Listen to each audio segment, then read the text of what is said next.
prostituée qui est assise sur les grandes eaux. C'est avec elle que les rois de la terre se sont livrés à la débauche. Et c'est du vin de sa débauche que les habitants de la terre se sont enivrés. Il me transporta en esprit dans un désert, et je vis une femme assise sur une bête écarlate, pleine de noms de blasphème, ayant 7 têtes et 10 corps. Cette femme était vêtue de pourpre et d'écarlate, et parée d'or, de pierres précieuses et de perles. Elle tenait dans sa main une coupe d'or, remplie d'abominations et des impuretés de sa prostitution. Sur son front était écrit un nom, un mystère: Babylone la grande, la mère des prostituées et des abominations de la terre. Je vis cette femme ivre du sang des saints et du sang des témoins de Jésus. Et en la voyant, je fus saisi d'un grand étonnement.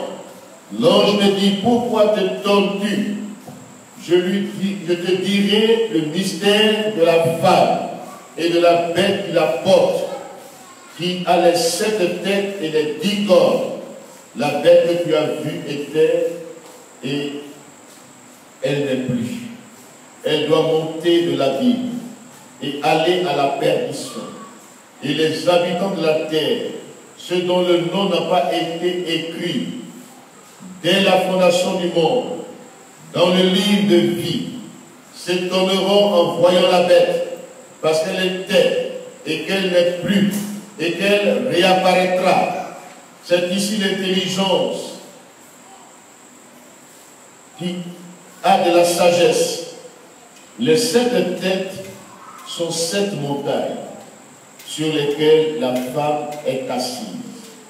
Ce sont aussi 7 rois. 5 sont tombés.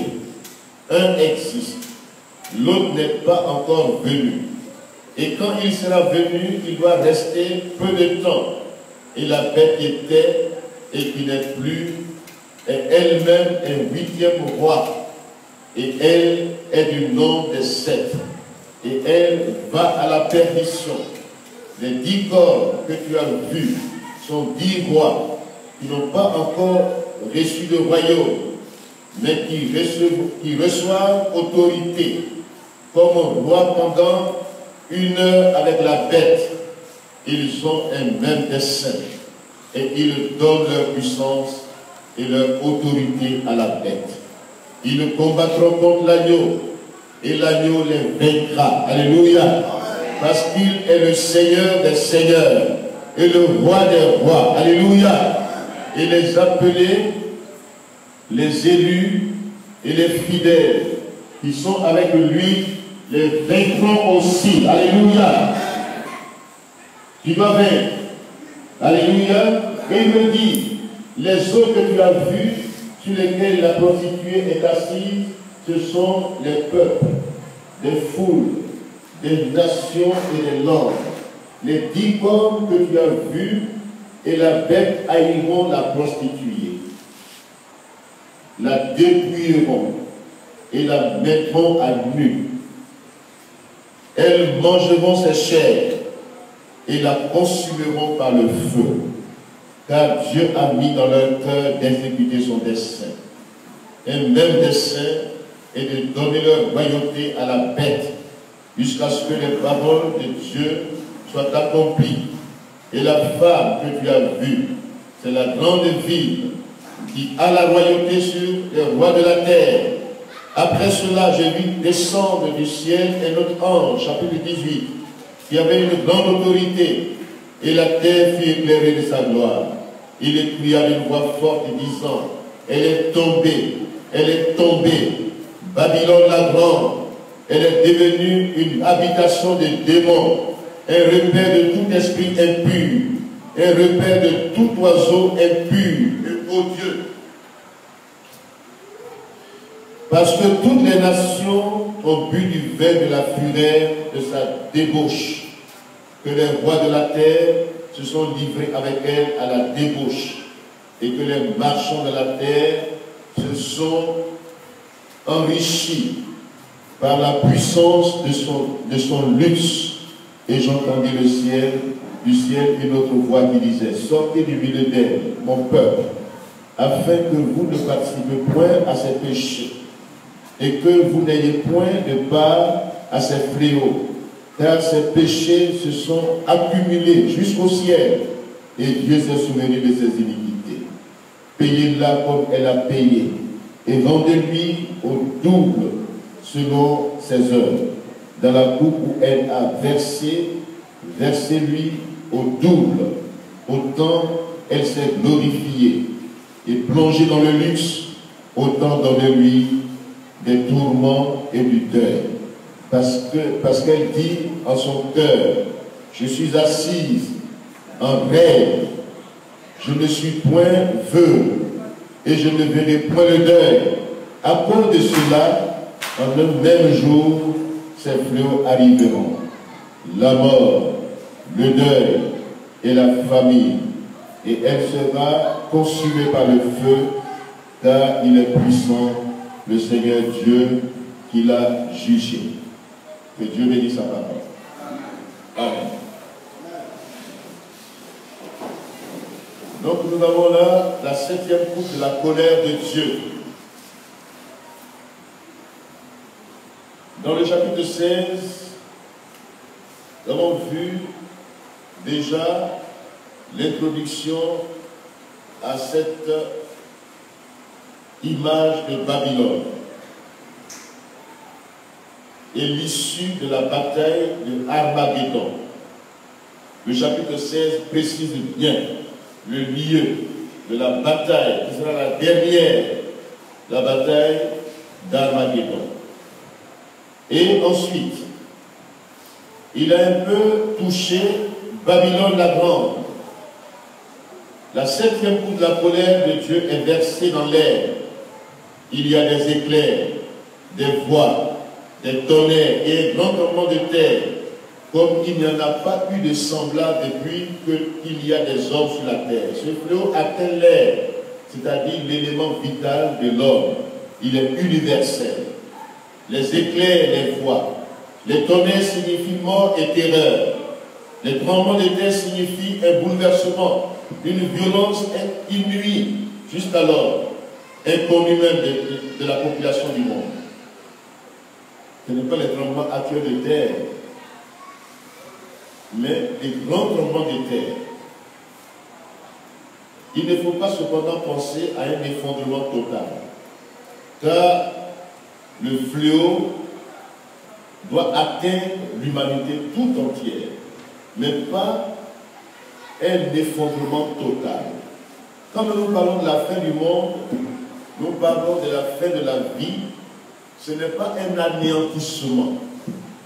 Dieu ne va pas anéantir l'homme en le jugeant, en le condamnant. Même le diable, la bête, le faux prophète vont vivre éternellement. Amen. Ils vont vivre éternellement, mais dans un lieu de tourment. Un lieu de tourment éternel. Donc ce qui a vie n'est pas mortel. Tout ce qui existe là ne va pas être anéanti. Tout ce qui a souffle de vie, tout ce que Dieu a créé, tout ce qui existe ne va pas être anéanti. C'est seulement les éléments de la nature. Le ciel d'alors, le ciel qui est présentement sur notre tête, la terre sur laquelle nous marchons, c'est elle, ces éléments de la nature qui vont disparaître. Il y aura de nouveaux cieux et de nouvelles terres, alléluia, où Dieu va régner. Mais avant cela, le châtiment va atteindre la bête, le faux prophète, le dragon, le serpent ancien, et tous ceux qui ont pris la marque de la bête sur leur front et qui l'ont adoré. Ils ne seront pas anéantis. Mais les fléaux, là, vous les touchez. Voyez-vous, c'est ce qui est important. Les hommes pensent que si je meurs, c'est fini. Si Dieu me meurt, il n'a qu'à me mettre où il veut. Mais j'aimerais te dire et te poser la question. Est-ce que là où tu es assis ce soir, quand le feu te touche là, tu ne sens pas la douleur sur ton corps? Tu sens la douleur sur ton corps. Quand tu es blessé, tu sens la douleur. Qu'est-ce qui fait que tu sens la douleur? C'est ton âme. Le corps là, si l'âme n'est pas dedans, le corps là c'est la poussière. Mais puisque l'âme est en toi, tu ressens des douleurs. Parce que l'âme est le siège des émotions, des sentiments, de la volonté, de l'intellect. Mais ça ne sera pas anéanti. À la mort physique, ton âme retourne au Créateur. Alléluia. Maintenant, ton âme retourne. Mais Dieu jugera. Si tu n'as pas accepté la vie que Dieu te propose, ton âme ira à la perdition éternelle. Ton âme ne sera pas anéantie. Mais c'est les tourments. Regardez le riche et Lazare. Est-ce que le riche ne sentait pas les douleurs atroces dans le lieu où il était? Il n'a pas disparu. C'est pourquoi, quand les gens parlent du haut,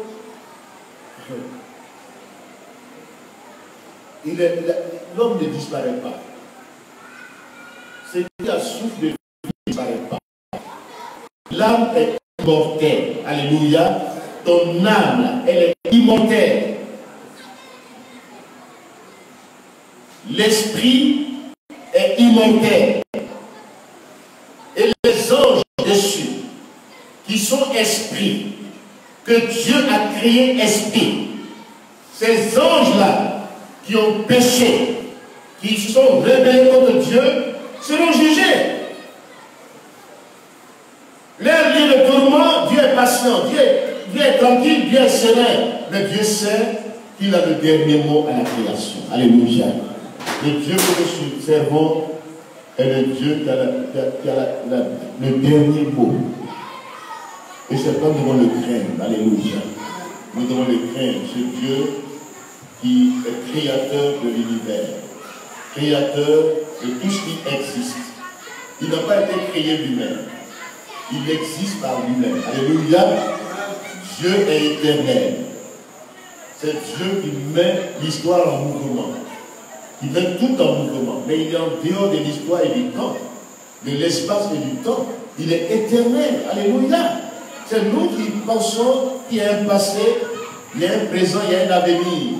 Mais devant Dieu, tout est au présent. Alléluia. Depuis l'éternité, Dieu est. Alléluia. Dieu est. Et c'est lui qui a créé tout ce qui existe, est créé par sa parole éternelle. Et cette parole, c'est la personne de Jésus-Christ. Alléluia. Alléluia. Donc ceux qui croient à cette parole, qui donnent leur vie à Jésus-Christ, ont la vie éternelle. Ils ne passeront pas au jugement de Dieu. Les coups de la colère, là, on va les atteindre. Alléluia. Donc ce que nous disons maintenant là, dans les derniers fléaux qui vont s'abattre sur la terre, l'église est déjà, la vraie église est déjà enlevée. Je ne dis pas de son épouse. L'épouse qui va sanctifier, qui va purifier, qui va enlever. Cette épouse sera sans tache de vie, ni rien de semblable. Cette épouse sera purifiée. Alléluia. Mais l'image de la femme ici que nous allons voir ce soir, on a vu dans le chapitre précédent, la femme que le dragon a poursuivie. Voyez-vous l'image de la femme. Et cette première femme qu'on a vue dans la page 12, cette femme-là était Israël. Et quand nous relisons, pour faire la comparaison entre ces deux femmes, Apocalypse 12, verset 1. Un grand signe parut dans le ciel, une femme enveloppée de soleil, la lune sous ses pieds, et une couronne de 12 étoiles sur sa tête. Elle était enceinte, et elle criait étant en travail, et dans les douleurs de l'enfantement. Cette femme-là, c'est Israël. Alléluia. Mais ici, maintenant, la femme qui est ici, vous allez voir la différence ce soir.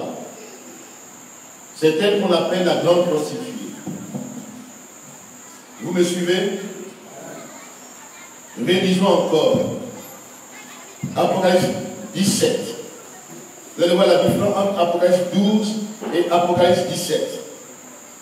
Puis un des 7 anges qui tenait les 7 coupes vint et il m'adressa la parole en disant: viens, je te montrerai le jugement de la grande prostituée qui est assise sur les grandes eaux.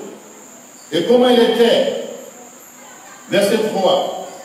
Et je vis une femme assise sur une bête écarlate, pleine de noms de blasphème, ayant 7 têtes et 10 corps.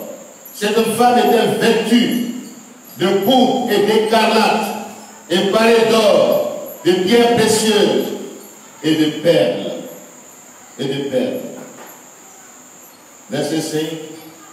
Sur son front était écrit un nom, un mystère.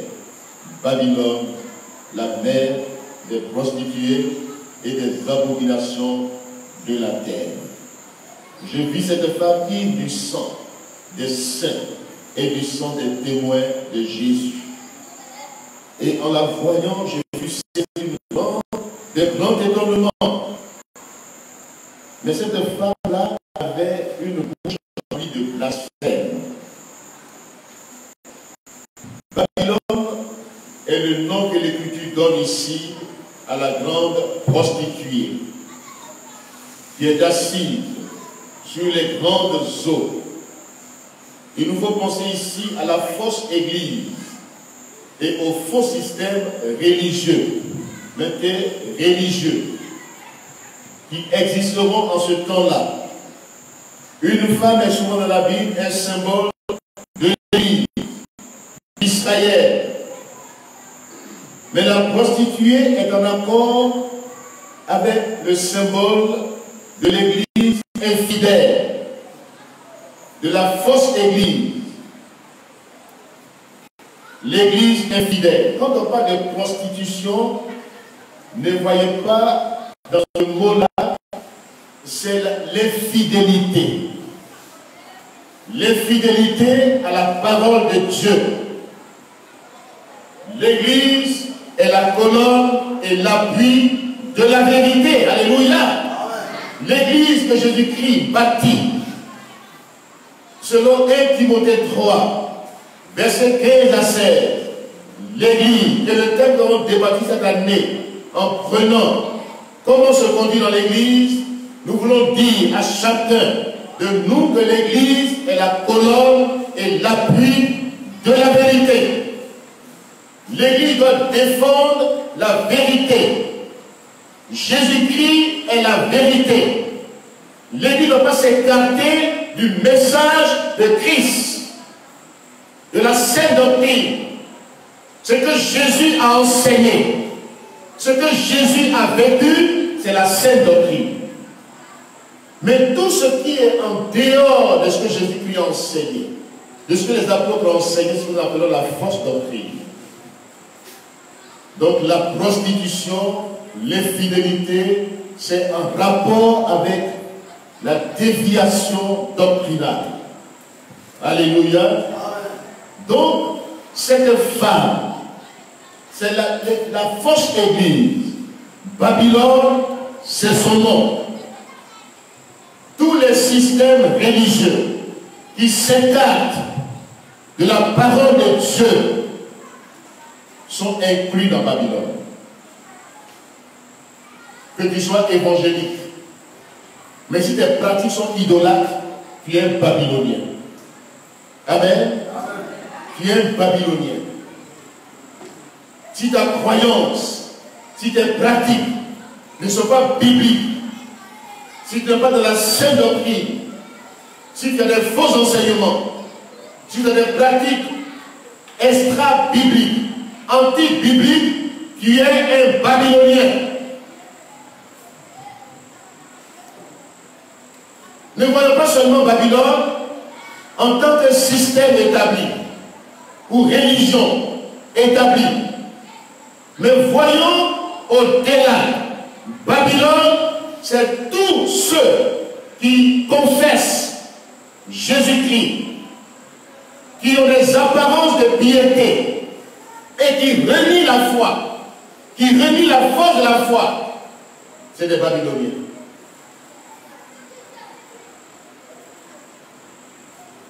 D'abord, Babylone ici, selon l'interprétation de l'Apocalypse, cette femme est assise sur un trône. Cette femme, de tout temps, c'est le système de déviation doctrinale. Quand les apôtres qui nous ont apporté l'évangile de Jésus-Christ, après la mort des apôtres, d'abord en leur temps, ils ont été persécutés. Ils ont souffert la persécution. Presque ils sont tous morts martyrs. L'apôtre Paul, l'apôtre Jean, Pierre, tous ces apôtres ont confronté le système babylonien, la religiosité. Or, la religion, c'est l'opposition à la volonté de Dieu. Dieu dit, je tends la main à l'humanité. Mais les hommes disent, nous avons notre solution. Nous avons notre religion. L'idolâtrie, c'est Babylone. Nous qui sommes nés dans les systèmes idolâtres, les fétiches, les masques, c'est des croyances. Mais c'est des fausses croyances. C'est des croyances que Satan met dans le cœur des hommes pour les faire dévier de la vérité de l'évangile. Mais grâce soit rendue à Dieu par Jésus-Christ qui nous a éclairés. Alléluia. Qui nous a éclairés. L'évangile nous a atteint en Afrique. Nous sommes nés dans des sociétés secrètes, dans des pratiques occultes mystiques, dans l'idolâtrie. Tout ça, c'est la religion. La religion, c'est l'effort que l'homme fait pour atteindre la divinité. Dans le cœur de l'homme, il y a un vide en forme de Dieu. Et l'homme veut satisfaire ce vide en créant la religion. Quand Caïn a péché, quand Adam et Ève ont péché, c'est là qu'est née la religion. Qu'est-ce qu'ils ont fait? Ils ont cherché les feuilles de figuier pour couvrir leur nudité. Parce que où est née la religion? Ils ont désobéi à Dieu au lieu de chercher ce Dieu pour qu'il rétablisse la communion entre eux et lui. Ils ont cherché une porte de sortie. D'abord, ils ont fui sa présence. Ils se sont cachés. Et leur nudité, ils ont fait semblant de couvrir leur nudité. Mais quand Dieu est venu, lui-même a apporté la solution en tuant un animal innocent. Alléluia. Cela préfigure déjà le sacrifice excellent que Dieu a préparé. Déjà, dans la Genèse, déjà, la grâce de Dieu est annoncée dans la Genèse. Alléluia. Dieu fait grâce à l'homme. Il vient le tout. Adam, où es-tu? Où êtes-vous? Nous avons entendu ta voix, comme tous les religieux entendent la voix de Dieu, mais refusent de se convertir. Nous avons entendu ta voix, nous avons vu notre nudité, nous nous sommes cachés. Mais c'est sur le plan spirituel. La cachette est spirituelle. La nudité est spirituelle. Sur le plan spirituel, ils sont à court d'arguments devant le Créateur. Toute religion est à court d'arguments devant la notion du Dieu vivant. Alléluia. Ils cherchent des pratiques. Ils cherchent des pratiques pour satisfaire leur conscience qui les accuse. Et ils sont obligés de répéter les mêmes rites toutes les années, les mêmes sacrifices, les mêmes dévotions, les mêmes systèmes. Ils sont obligés de se tenir ou bien d'offrir des sacrifices, de sacrifier tout le temps. Au carrefour, c'est les sacrifices. Leur conscience les accuse. Ils sacrifient les poulets.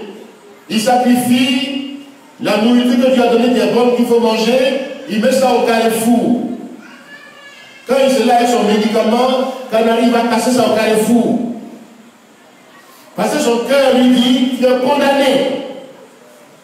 Dieu annonce sa grâce à l'humanité. Alléluia. Dieu est le Dieu de la grâce. La grâce est la main tendue de Dieu à l'homme pécheur. Dieu nous tend la main. Il tend la main à tous les pécheurs qui se plaisent dans leur religiosité, qui se font bonne conscience. Leur cœur les accuse. Et ils sont obligés de remplir ce vide par la matière, par le plaisir, par la prostitution, par des péchés, par des abominations. Mais ce vide-là est comblé uniquement par la présence du Sauveur de l'humanité. Alléluia. C'est lui qui peut te satisfaire. En dehors de Christ, c'est la religiosité, c'est l'effort. En cette fin d'année, il y en a qui vont prendre des décisions pour dire, je n'ai plus boire. J'ai plus maintenant, je vais prendre ma dernière boisson. Je vais prendre mon dernier chaud. Mais ils ne savent pas que ça peut être le dernier chaud réellement. Ils ne savent pas cela. Il y en a, même le 1er janvier, qui restent dans un caniveau. Les accidents bizarres, dans l'état d'ivresse. Ils continuent de manière bizarre, parce qu'il est ivre. Dieu t'a gardé. La reconnaissance meilleure que Dieu attend de toi, c'est de donner ta vie à Jésus-Christ. C'est pas aller dans les maquis, dans les lieux obscurs, pour boire, pour t'enivrer, pour faire des accidents bizarres, pour se promener toute la nuit, ne pas dormir, comme si janvier là, c'est la fin de la vie. 1er janvier n'est pas la fin de ta vie. Ta vie doit continuer. Il y en a qui disent, j'ai fait tout pour entrer en janvier. Ils ne dorment pas la nuit. Ils sont éveillés. Ils pensent que c'est l'entrée en janvier qui est vraiment essentiel ou bien qui est important. Et dans ça, beaucoup restent. Ce soir, quittons la prostitution au nom de Jésus-Christ. Toute prostitution, c'est tout ce qui est fait dans le sens de refuser la grâce de Dieu. Amen. Tout effort humain de fuite devant le Créateur, c'est la religion. L'effort qu'on fait pour se satisfaire, pour satisfaire son ego, pour satisfaire ta chair par le plaisir, par la drogue, par la boisson, par les abominations, c'est une religion. Aujourd'hui, la drogue est légalisée comme un système religieux. Les choses qui étaient condamnées hier sont légalisées. Le plaisir est légalisé. Toutes ces choses sont légalisées aujourd'hui parce que les hommes sont en fuite. Ils sont à court d'arguments. Ils fuient le Créateur. Et ils sont confrontés à des problèmes sans solution. Au lieu de revenir au Créateur, ils sont toujours en fuite. Jésus-Christ est la solution aux problèmes de l'humanité. Alléluia. En dehors de lui, il n'y a pas de chemin. Il n'y a pas un chemin parmi tant d'autres. Il n'est pas une vérité parmi tant d'autres. Il est le chemin. Il est la vérité. Il est la vie. Celui qui n'a pas le Fils de Dieu n'a pas la vie. Tu existes. L'animal existe. Vous deux, vous existez. L'animal a les mêmes désirs que toi. L'homme animal est étranger à la voix de Dieu. L'état d'animal, si l'homme reste à l'état d'animal, il se comporte comme un animal. Il ne connaît pas ce que Dieu veut. Oh, Dieu t'a créé, tu es un être vivant. Alléluia. Dieu a mis en toi la réflexion, le bon sens, l'intelligence. Dieu met en toi la capacité de décider, de choisir. Le choix de Dieu ce soir encore est devant toi. Il met devant toi la vie et la mort et te dit choisis la vie. Alléluia. Choisis la vie. Quitte la prostitution. Quitte le système religieux. Quitte l'incrédulité. Quitte les voies pernicieuses. Quitte les chemins détournés. Les voies sans issue. Donne ta vie à Jésus-Christ ce soir. Amen. Alléluia. Donc, Babylone a existé depuis longtemps. Ça a commencé à la tour de Babel. C'est là qu'est née Babylone. Babel. Ça veut dire confusion. Le mot Babylone vient du mot confusion. Dieu a confondu les langues à la tour de Babel.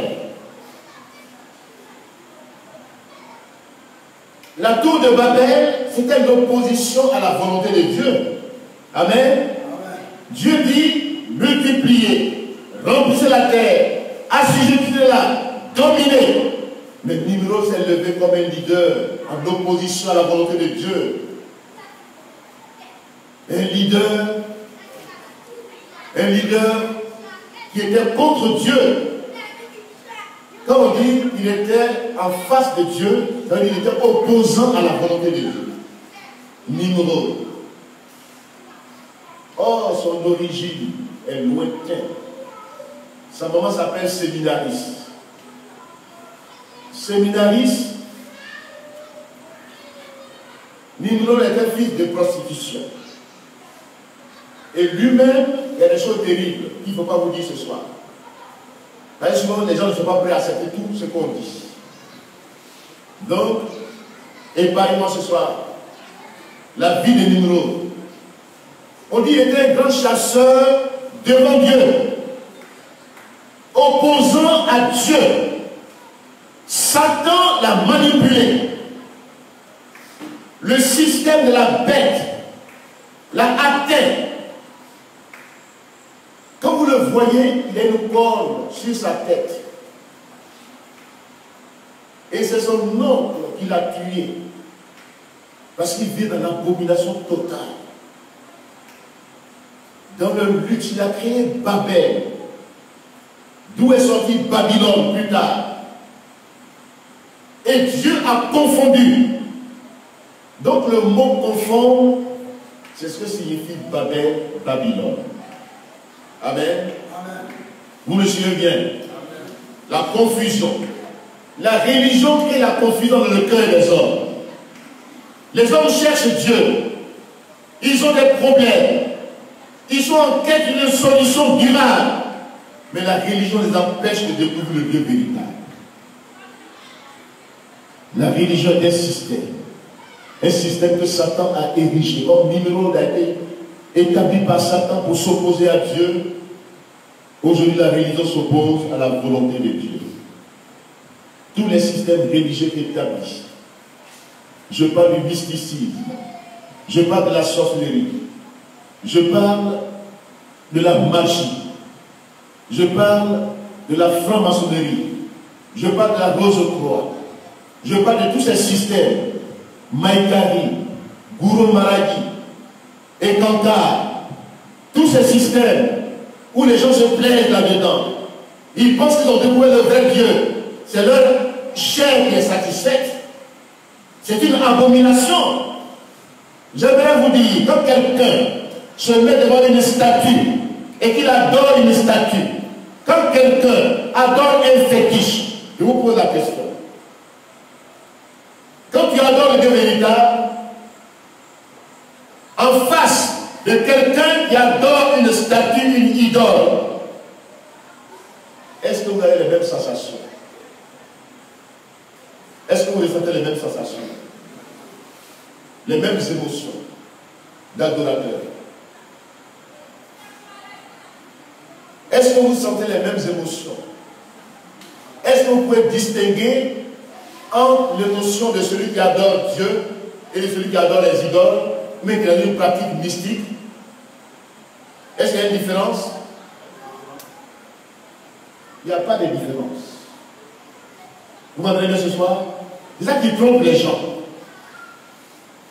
Parce que les émotions là, c'est pourquoi en tant que chrétiens, nous ne vivons pas par les émotions, nous vivons par la volonté.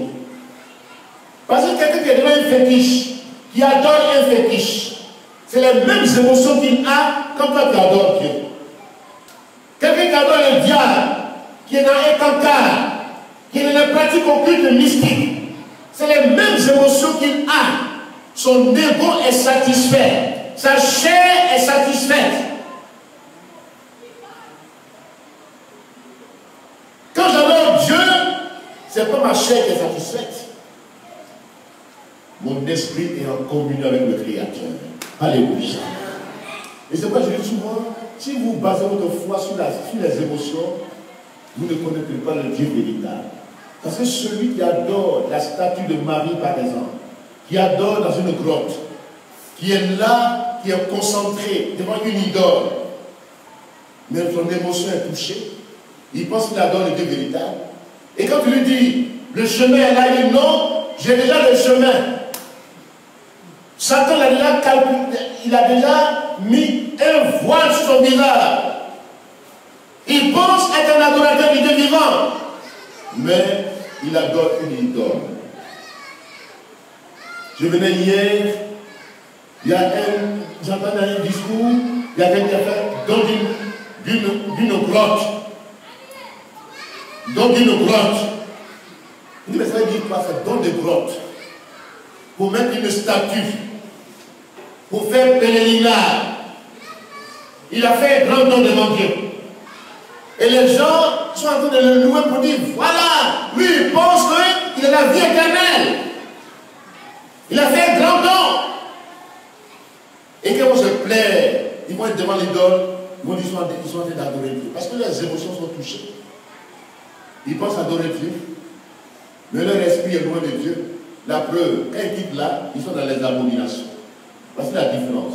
Or, quand tu adores le vrai Dieu, quand tu quittes là, tu vis dans la sainteté. Alléluia. Voici la différence entre les adorateurs et les idoles. Ceux qui sont les pratiques mystiques occultes. Et le vrai adorateur du Dieu vivant, qui adore Dieu en esprit, la différence, sa vie reflète l'image du Dieu vivant. Alléluia. C'est quoi j'aimerais te dire. Même si tu es dans une église évangélique et que tes pratiques sont idolâtres, tu es un Babylonien. Tu m'entends bien ce soir? Tu es un Babylonien. Tu ne vis pas en conformité avec ce que Dieu est. Tu adores Dieu en esprit et en vérité, marche dans la vérité. Vis dans la vérité. Sinon, tu es un Babylonien. Tu es un idolâtre. Tu peux porter l'effigie. Tu peux porter, même sur ton front, église, évangélique, de temps, de la montagne de Sidon, de délivrance extraordinaire. Mais, si ta pratique n'est pas en conformité avec l'évangile, tu es un idolâtre. Et aujourd'hui, beaucoup d'idolâtres se promènent. Ils ont des pratiques mystiques. Ils se disent évangéliques. On a pris la tort les catholiques. Nous, on pense que Babylone, là seulement, on voit seulement catholiques romains. Mais au-delà apparence de la piété et qui renient ce qui en fait la force, c'est des Babyloniens. Vous m'entendez bien ce soir? Évangélique, il a bougi. On ne sait pas qu'est-ce qu'il fait à la bougie. Bougie n'est pas lumière. Lui, il prend la bougie comme étant la lumière. Or, c'est Jésus-Christ qui est la lumière dans ta vie. Tu n'as pas besoin de représenter quelque chose. Tout ce qu'on représente, tout ce qu'on matérialise, c'est Babylone, le système de Babylone. Les statues, les idoles, les choses qu'on a imagées, qu'on a vendues dans l'histoire de l'Église. Ces pratiques-là, ces choses qu'on a vendues pour dire que c'est des solutions, c'est des chemins de salut. C'est le système de Babylone. Les indulgences, les statuettes. Mais je vous pose la question. Nous qui sommes en Côte d'Ivoire, quel peuple qui adore les idoles ou bien les statues? Qui est parlé là ce soir? C'est pas statue on met devant les idoles pour adorer. Et puis mon Dieu m'a délivré des statues. Et puis je vais dans l'église, je vois statue. Mais ce n'est pas la peine de servir Dieu en ce moment-là. Si je quitte les idoles, je viens encore, on met un plâtre devant moi, on met une statue devant moi. Mais je n'ai pas changé. J'ai seulement été transféré. On a fait un transfert d'un lieu à un autre lieu, mais la même idole me suit. Dieu ne fait pas de transfert. Dieu délivre, Dieu sauve. Alléluia. Alléluia. Tu es évangélique. C'est toi qui as bouteille d'huile dans ta main, qui se promet à bouteille d'huile. Au moins de tout le monde. Au moins de tous les lieux. Tu trouves une maison, tu mets l'huile dessus. Ça, c'est du fétichisme. C'est de l'idolâtrie. Si tu dis que c'est pour prier pour les malades, un verset de la Bible seulement qui parle de ça, il faut qu'on lui le mettre la prière de foi guérit le malade. Alléluia. Je n'ai pas besoin de lui. Dis Amen. Mais c'est fait de l'idole. On vend des bouteilles d'huile à 100 000 francs. Même à 1 million. Il y a quelqu'un qui a vendu 10 bouteilles d'huile à 10 millions. Les gens croient à ça. C'est du fétichisme. C'est de l'idolâtrie. C'est le système babylonien. Et les gens croient à ces choses parce qu'on veut matérialiser Dieu. La foi saisit la réalité de Dieu. Alléluia. On n'a pas besoin de matérialiser Dieu. Dieu n'est pas dans l'huile, dans la bouteille d'huile. Il y en a qui mettent de l'eau dans la bouteille d'agua et puis il dit boire, il faut boire. Puis il y en a qui croient ça, qui boivent ça. Ils boivent ça, ils croient à ça. Toutes ces pratiques mystiques occultes sont entrées dans l'église aujourd'hui. Des féticheurs, prédicateurs féticheurs, des faux prophètes, des faux ministères. Ils donnent des fausses croyances aux gens. Ils font des choses qui ne sont pas bibliques. Il y a beaucoup de systèmes dans l'église aujourd'hui qui ne viennent pas de Dieu. Des pratiques mystiques occultes qui sont sorties du système babylonien. Que Dieu nous aide à croire à l'évangile pur, à sortir de Babylone. Sortez du milieu de l'église, Seigneur. Alléluia. Il dit mon peuple, si réellement que le peuple de Dieu sort du milieu de Babylone, alléluia, sort de ces systèmes religieux, tu vas avoir part à ces fléaux. Aujourd'hui, Dieu te lance l'appel. Toi qui vis dans le système babylonien, qui crois qu'une statue va te sauver, qui crois que tu as offert une grotte, tu seras sauvé, qui croit qu'après la mort, on va prier pour toi, pour que tu passes du purgatoire à la vie éternelle. Toi qui crois à ces choses, Satan t'a trompé. Satan t'a séduit. Pour que tu fuis Dieu. Tu es nu spirituellement. Tu as court d'arguments. Tu te caches. Et la différence, c'est que tu vis tout dans le péché, dans les abominations. Ta vie n'a pas changé. Or, quand Jésus t'a franchi, il te délivre totalement de la puissance du péché. Alléluia. Et c'est quel est Christ qui vient à quelqu'un et puis qui le délivre à moitié, qui fait cohabitation avec les démons. C'est quel est Christ ça? Ce n'est pas le Jésus que je prêche. Quand Jésus-Christ est dans un cœur, il apporte la vie dans ce cœur. Depuis que je connais le Seigneur Jésus-Christ, ma vie a été transformée. Il n'y a pas de cohabitation entre un démon et le Saint-Esprit. Alléluia. Moi-même, j'ai fait ma délivrance. Dis Amen. Moi-même, j'ai fait ma délivrance. Alléluia. Parce que ne vous laissez pas imposer les mains par n'importe qui. L'imposition des mains même, si vous n'y prenez garde, c'est un transfert. Ce que la personne a. Si ce n'est pas bon, elle te transfère cela. Tu ne la connais pas, tu ne sais pas qu'est-ce qu'elle fait. On dit les puissants. Dieu fait des miracles parmi. Oui, ma tête là, moi ma tête là. Peut-être la même là est devenue. Tu n'as qu'à avoir ton notion qui vient du ciel. On n'en parle jamais quelqu'un facilement. Il y en a qui on en parle facilement. Il regarde ses apparences. Quand il voit net, c'est fini. On dit c'est un homme puissant. C'est un homme. Oh, souvent, c'est des gens qui ne sont même pas délivrés eux-mêmes. Et qui font un transfert des démons qui les habitent. Et ces démons transférés se manifestent dans ton corps quand on t'impose les mains. Tu m'entends bien ce soir?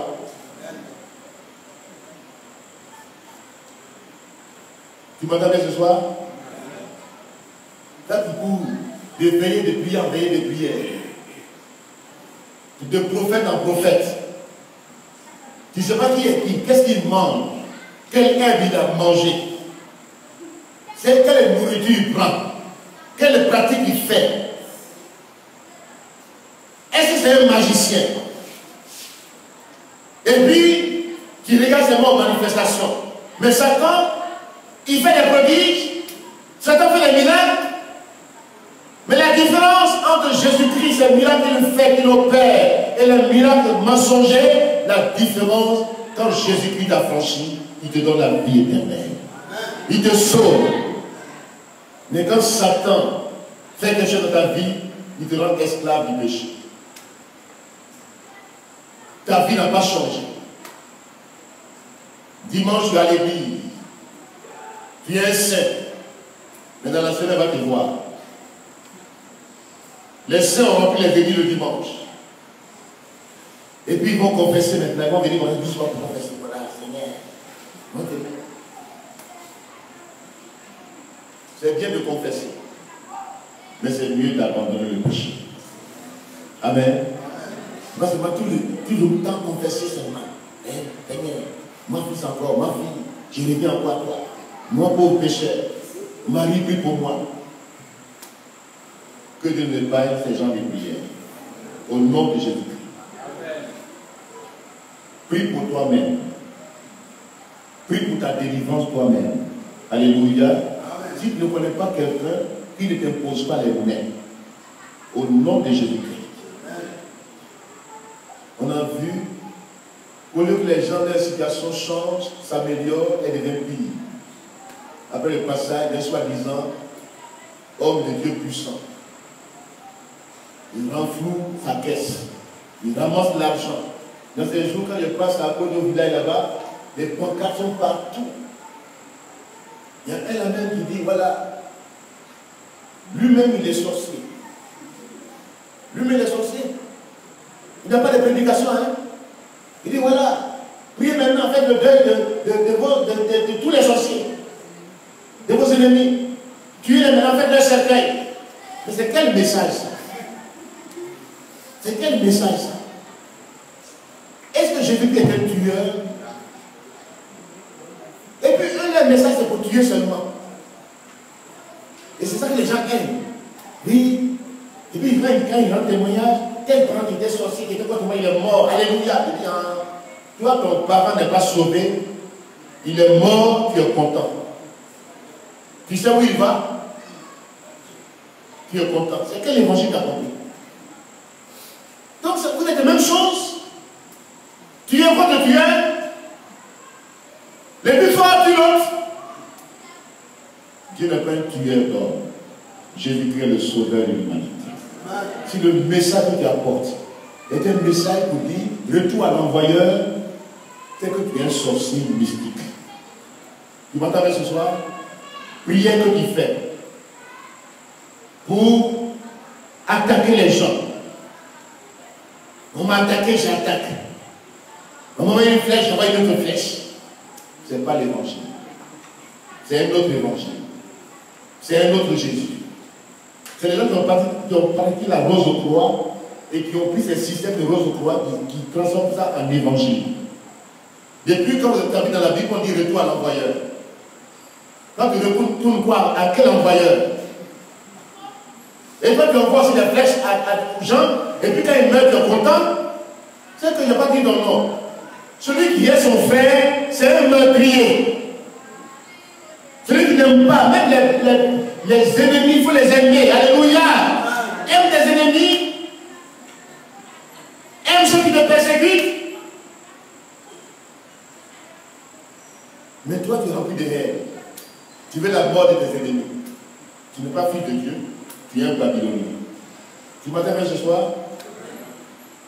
Ça va changer notre vie. Amen. Ça va changer. Par exemple, on a des croyances qui ne sont pas bibliques. On prend des choses de l'Ancien Testament, des imprécations. Mais David, là, il fait des imprécations envers lui-même. Je n'ai pas pris un psaume de David, un psaume d'imprécation pour aller dire Seigneur, tu me. Non! Ça, c'est autant de l'Ancien Testament. Eux, ils avaient des ennemis physiques devant eux. En leur temps, ils ne connaissaient pas, c'est la loi du talion. Œil pour œil, dent pour dent. C'est ça qu'ils connaissaient. Mais nous connaissons la loi de Christ, la loi de l'amour. Alléluia. Vous entendez bien ce soir? Qui était dans l'Ancien Testament avec ses pratiques d'imprécation. On va te donner un psaume. Il y en a qui ont plein de psaumes qu'on leur donne pour tuer leurs ennemis. C'est quel évangile ça? C'est l'évangile de Babylone. Tu m'entends bien ce soir? C'est l'évangile de Babylone. L'évangile de Babylone. Les gens aiment, ils sont dit, voilà, crier maintenant. Mais on va venir prier dans ces jours-là. Ta pensée sera libérée de toute pratique mystique occulte. Au nom de Jésus-Christ. Ton héritage spirituel négatif est là-bas tombé au nom de Jésus-Christ. Pour que tu saisisses le vrai héritage, la vie éternelle. Alléluia. Amen. Alléluia. Sortons de ces systèmes babyloniens au nom de Jésus-Christ. Soyons les vrais évangéliques. Un évangélique, c'est quelqu'un qui pratique l'évangile de Jésus-Christ. Alléluia. Qui vit la sainte doctrine. Ce que Jésus a enseigné. Ce que Jésus a vécu. Ce que les apôtres de la Bible ont enseigné, ont vécu, c'est ce que nous devons vivre aujourd'hui. L'apôtre Paul dit, soyez mes imitateurs, comme je le suis de Christ. Alléluia. Ce n'est pas les super apôtres aujourd'hui. Les titres bishops. Ils vont dans des lieux obscurs. Ils prennent des bagues de magie. Et ils viennent avec des pratiques. Les gens tombent. Mais ça veut rien dire, tomber, ça veut rien dire. Faire tomber les gens, ça veut rien dire. Souffler sur les gens.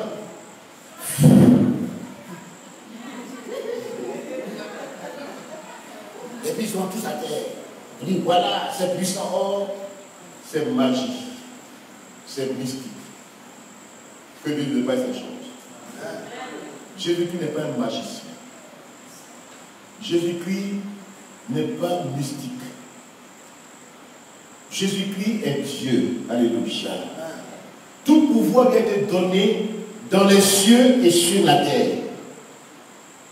Je vous donne le pouvoir de marcher sur les serpents, sur toutes ces pratiques mystiques occultes, diaboliques, les scorpions, le mysticisme. Je vous donne le pouvoir de marcher ces choses. Mais en même temps, L'Esprit du Seigneur est sur moi. Il m'a oint. Pour faire quoi? Pour porter de bonnes nouvelles aux pauvres. Alléluia. Pour guérir ceux qui ont le cœur brisé. Pour faire sortir des prisons les captifs. Voici l'évangile de Jésus-Christ. Il t'a donné le pouvoir de vaincre Satan, son système diabolique. Tu n'es plus sous la coupole de Satan et des démons. Tu es libéré totalement. Alléluia. En Christ, je le répète, je suis 7 fois libre. Je le répète. Je suis libéré de toute prison satanique. C'est ma première liberté. Je suis libéré de toute influence des démons. C'est ma deuxième liberté. Mon corps là, c'est le temple du Saint-Esprit. Satan n'a pas de pouvoir sur ma vie. J'ai l'assurance en Christ. Celui qui en moi est plus fort. Alléluia. C'est ça qu'il faut enseigner aux chrétiens. Ce n'est pas dépendre de vous. Pour dire puis le prophète va prier pour toi. Non. Amenez les gens à se prendre en charge sur le plan spirituel.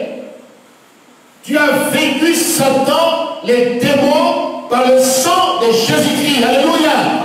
C'est ça l'évangile. 7 fois libre en Christ. Libéré de la peur. Peur des sorciers. Peur de tout ce qui influence, intimide, menace. J'en suis libéré au nom de Jésus-Christ. Je suis intimidable. La peur n'est pas en moi. Peur des sorciers, peur d'aller au village, peur de réaliser. Ce n'est pas en moi. J'ai de l'assurance au nom de Jésus-Christ. Alléluia. Voici l'évangile. Je suis libéré des vilains sentiments, de la haine, de la méfiance, de la jalousie, de l'hypocrisie. J'en suis libéré. C'est ça l'évangile. Comme les chrétiens hypocrites, semblants dans leurs relations, critiqueurs, spécialistes, parlant derrière les autres, tout le temps, et te voyant faisant semblant. Moi, je suis libéré de toutes ces choses au nom de Jésus-Christ. C'est pourquoi quand tu viens devant moi, tu parles de quelqu'un, je ne parle pas avec toi.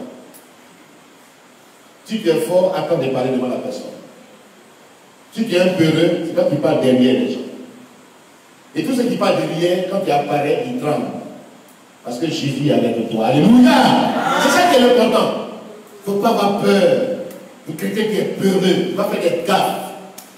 Peureux. Peur de perdre. C'est à cause qu'on crée les divisions. On a peur de perdre. Mais la bête là,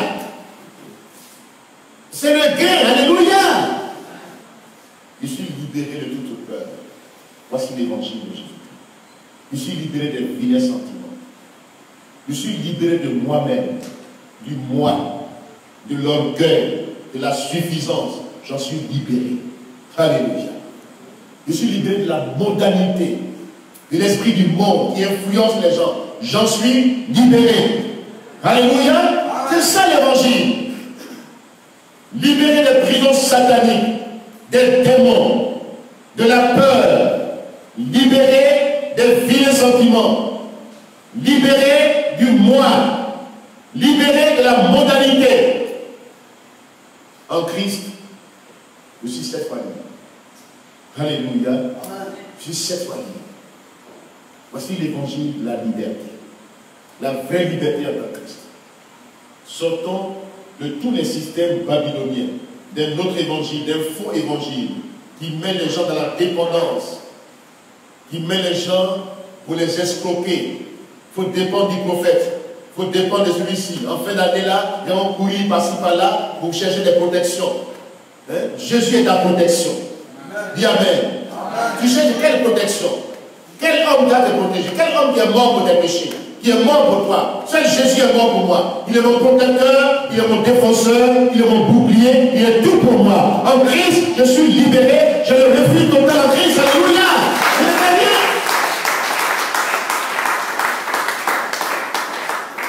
Que Dieu nous aide ce soir.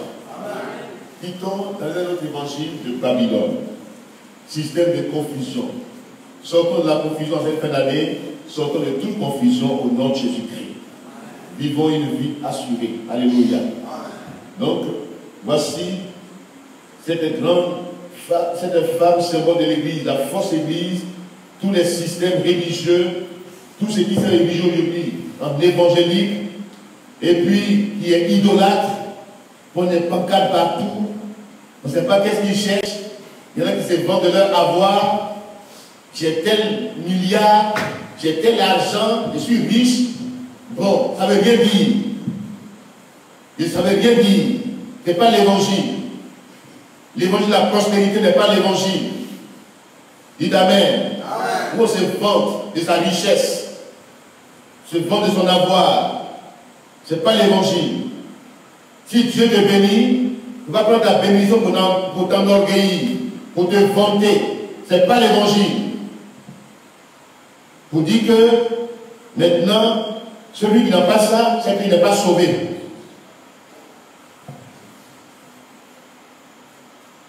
Que Dieu nous aide. Les grandes eaux sur lesquelles est assise la prostituée sont des peuples, des foules, des nations et des langues. Chapitre 17, verset 15. Le fait que les rois de la terre se sont livrés avec elle à l'impudicité nous montre qu'elle est une puissance politique. Aujourd'hui, la religion est confondue à la politique. Depuis lors, c'était les rois, c'était les souverains pontifes qui faisaient les rois. En France, ils peuvent mettre un roi sous discipline. C'est pourquoi on parle de laïcité, parce que les gens sont fatigués de cette religiosité qui met les gens, qui est inféodé à la politique, pour mettre les gens sous discipline. Parce que le roi prend comment ils appellent ça? Il prend la communion. Donc, le prêtre a le pouvoir sur le roi. Et c'est lui qui fait le roi. C'est lui qui le défait. Si le roi ne marche pas selon sa discipline, il le met de côté. Aujourd'hui aussi, nous les évangéliques ne prêchons pas un évangile de règlement de compte. Au nom de Jésus-Christ. Il y en a qui grandissent la sous-discipline comme une âme. Qui fait une sous-discipline. Ça, ce n'est pas l'évangile. Ça, c'est l'évangile d'instrumentalisation, de dépendance. Si tu te donnes l'autorité, n'abuse pas de ton autorité. C'est les pères de famille que tu as devant toi. C'est les responsables de leur famille. Ce n'est pas tes enfants. Pourquoi tu les manipules? Pourquoi tu les menaces? Non. Quittons dans cet évangile de Babylone au nom de Jésus. Amen. Et ça fait que les gens maintenant, ils ont peur. Regarde, c'est l'homme de Dieu. On le vénère, on s'abaisse. Quand on le voit, ah, ça c'est la papauté évangélique. Papauté évangélique. Bishop, archibishop. Ils ont maintenant des soutanes, on les voit maintenant. Ça, c'est pas Jésus. C'est pas Jésus qu'on prêche. Tout ce qui est élevé devant les hommes est une abomination aux yeux de l'Éternel. C'est une abomination. C'est la même abomination dont on parle ici. On t'élève. Tu es devenu super. On t'adore même. On te déifie. Tu es devenu Dieu. Pourtant tu es un homme. Mardoché, Aman, c'est l'évangile de Babylone. Il veut que Mardoché s'abaisse forcément pour qu'il reconnaisse son autorité. Mardoché dit moi, tu te fatigues. Moi, Mardoché, je connais qui est Dieu. Alléluia. Connais le Dieu que tu adores.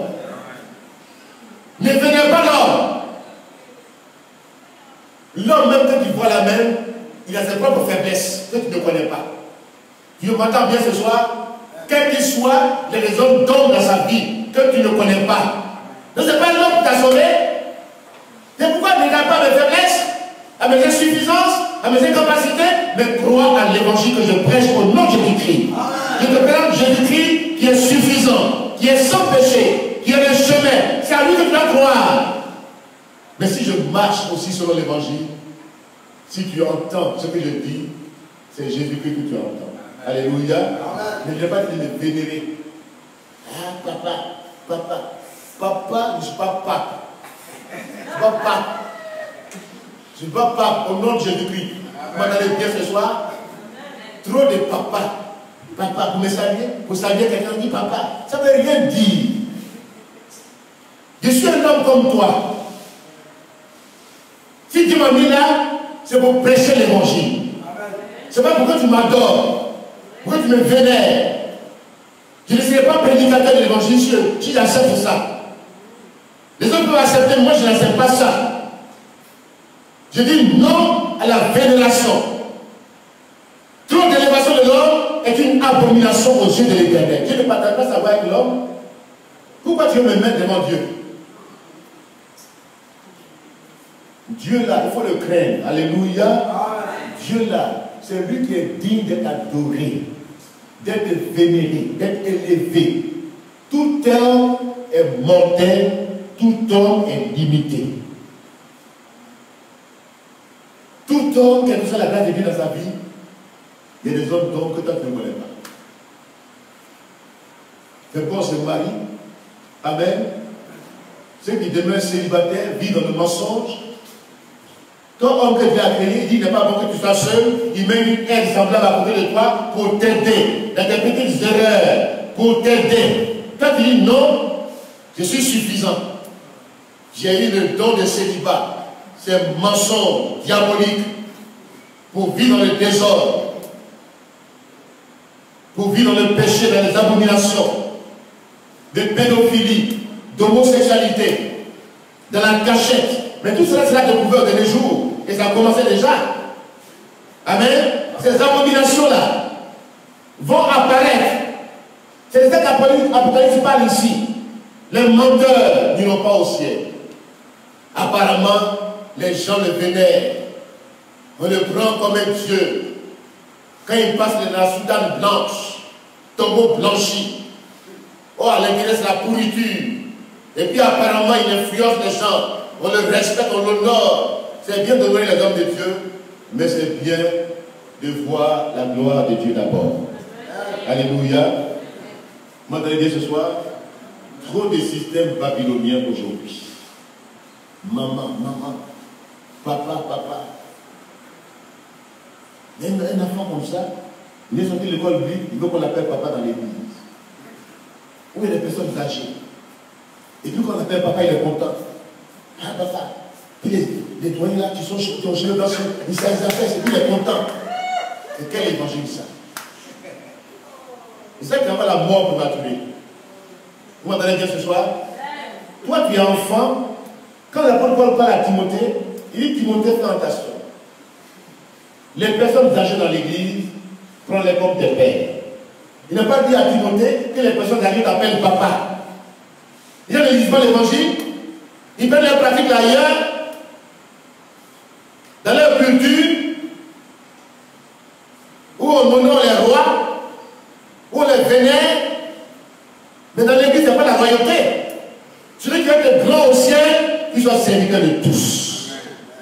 Celui qui veut être élevé, qu'il s'humilie. Alléluia. Dieu élève ceux qui s'abaissent.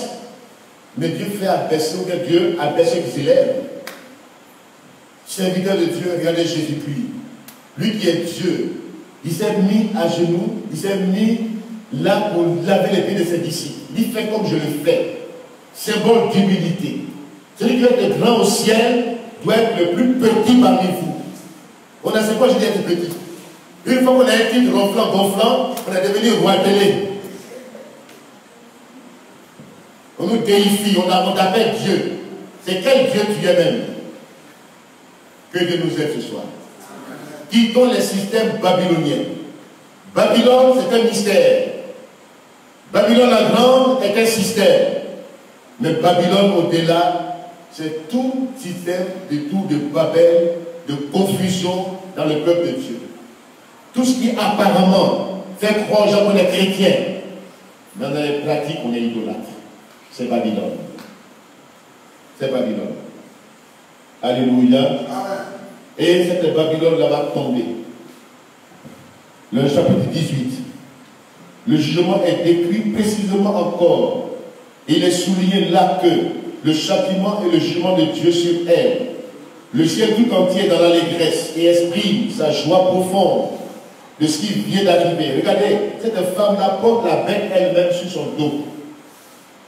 La bête lui donne son pouvoir. Elle est riche. Elle a toutes les richesses. Le luxe. Tout le luxe du monde. La richesse du monde. Il y a un lieu dans le monde qui est plus riche. Le plus riche de la terre. Vous connaissez son endroit. Établi sur cette colline. Vous connaissez son endroit. Tous les rois de la terre ont bu du vin de son abomination, de sa luxure. Et la bête, quand la bête va venir, elle va dominer le monde entier. Et puis ce qui va se passer, c'est que c'est la bête qui va détruire Babylone. Amen. La bête va l'encenser au départ. Elle va prendre de l'ascension au départ.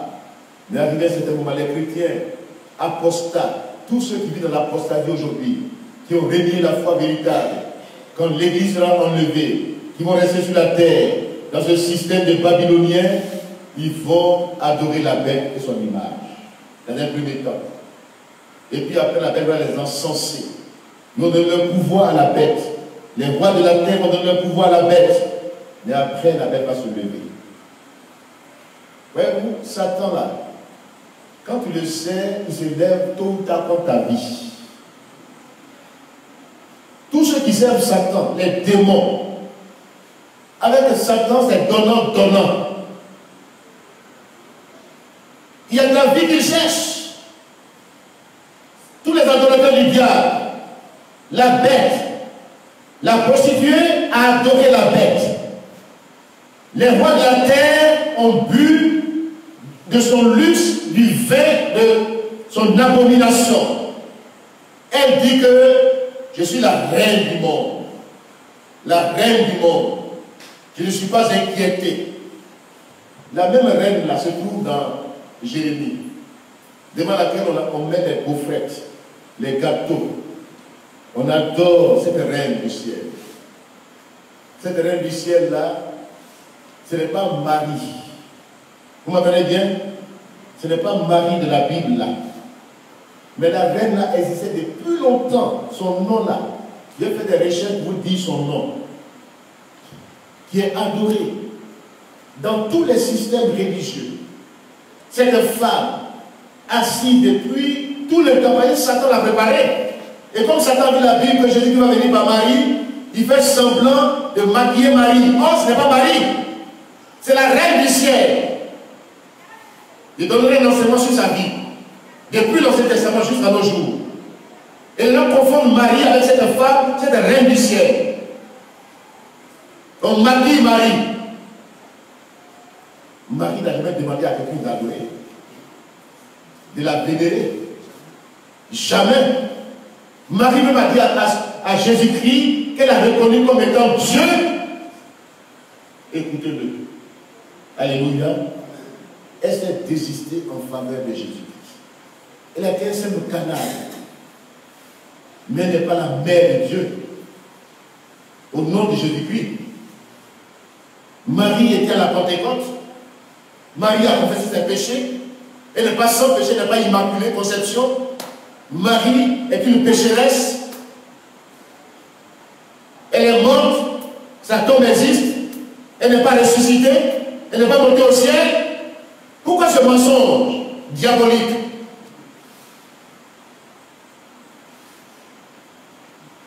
Que Dieu nous épargne ces choses. Cette reine du ciel-là, je vais l'indiquer dans la Bible. C'est son fils qui s'appelle Nimrod. Le chef de toutes les abominations, chasseur devant Dieu. Son origine et son nom, qui a mis fin à ses abominations, je vais vous le montrer, avec la parole de Dieu. Et dans tous les systèmes. Regardez même à Éphèse, on l'appelle Diane, la grande. À Éphèse. C'est elle qui a créé la confusion quand les gens, le temple de la déesse Diane, quand la people est venue prêcher, ils ont dit non, notre invisible va tomber. C'est la même femme là. Cette même déesse là. Diane. C'est elle qui est dans tous les peuples.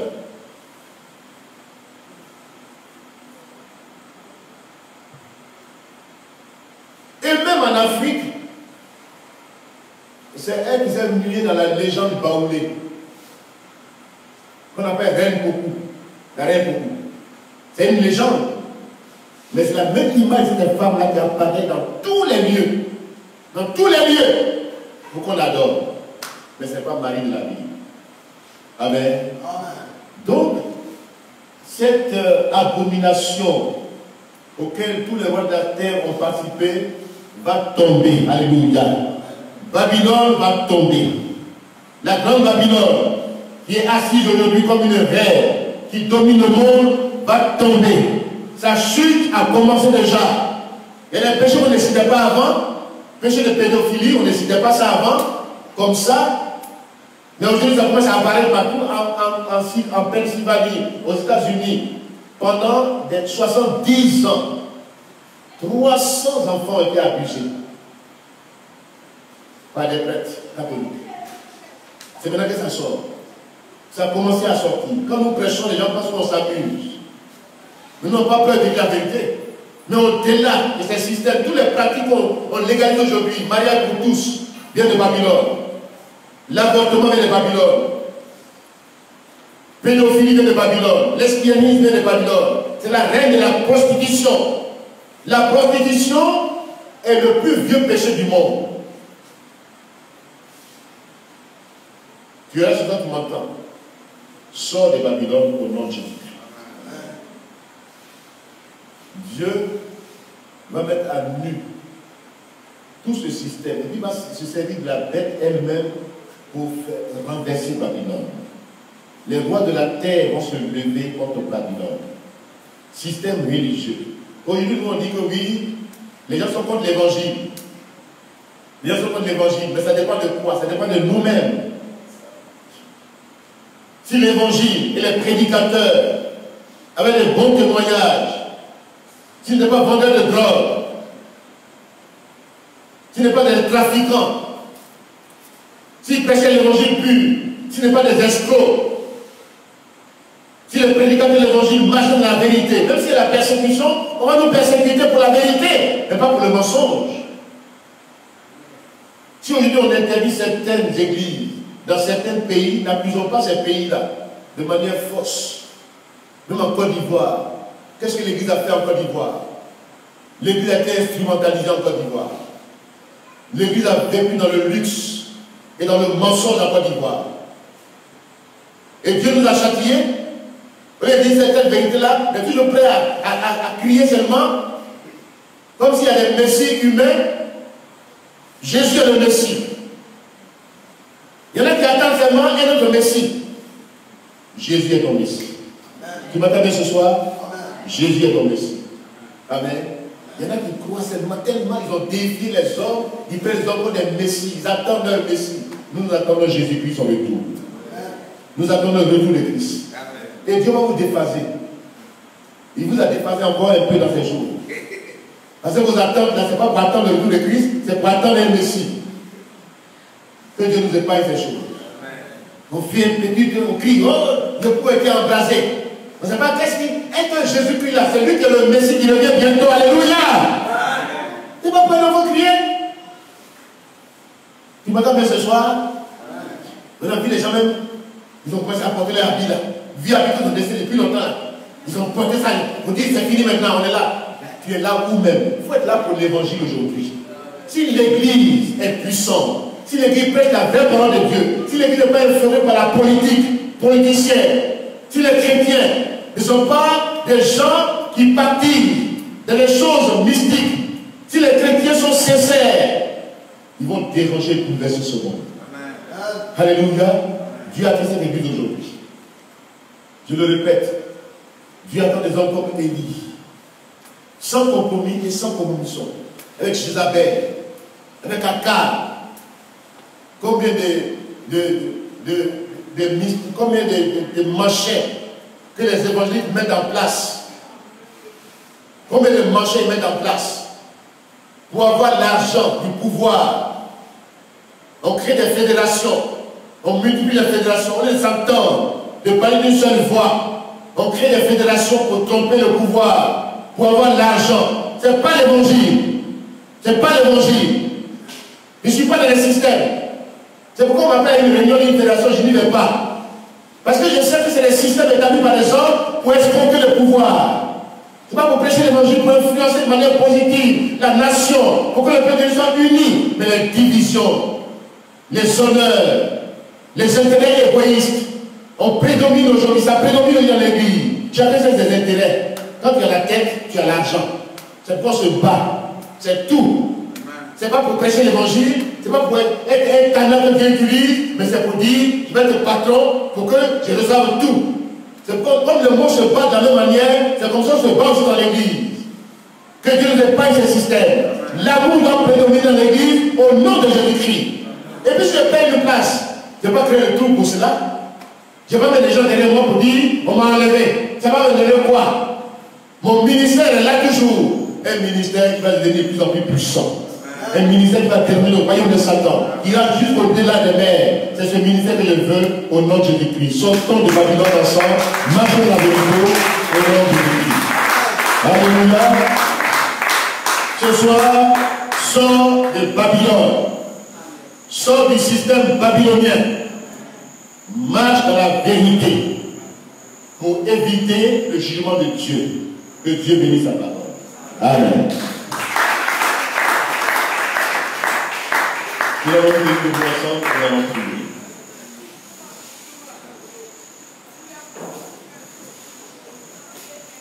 Aime l'Église. Aime Jésus-Christ. Ne cherche pas des intérêts dans l'Église. Ne cherche des intérêts du Christ dans l'Église. Ne fais pas la politique dans l'Église. La politique là, politicienne, les intrigues politiques, ce n'est pas l'amour de Dieu. Aimons-nous les uns les autres. Ce que tu ne peux pas faire, ne le fais pas à d'autres personnes.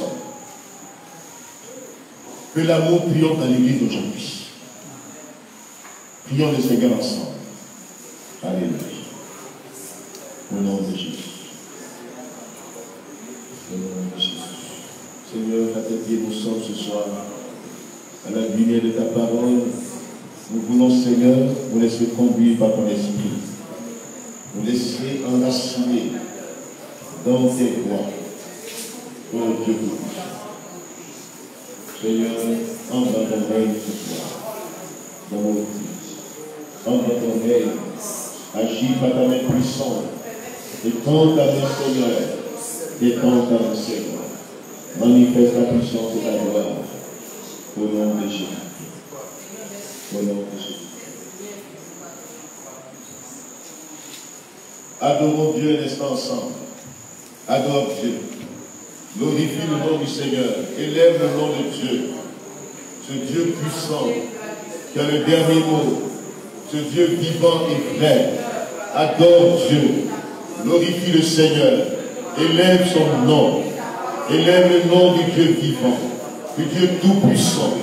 La parole de Dieu est la vérité. Tout ce que Dieu a dit dans sa parole se réalise, se réalisera. La parole de Dieu est la vérité. Adore Dieu. Adore Dieu. Adore Dieu. Adore Dieu. Adore Dieu. Adore l'agneau de Dieu. Adore l'agneau de Dieu qui revient bientôt. Adore l'agneau de Dieu qui revient bientôt. L'église de l'épouse dit, viens Seigneur, adorons Dieu ensemble, glorifions son nom, élevons le Seigneur, glorifions le nom du Seigneur Jésus, adorons le Seigneur ensemble. Alléluia. Alléluia. Béni soit ton Seigneur. Au nom de Jésus.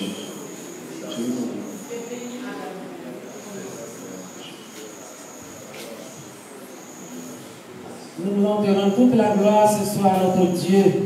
Toi qui as le dernier mot dans toute la création. Nous voulons te rendre honneur. Nous voulons te bénir, notre Dieu.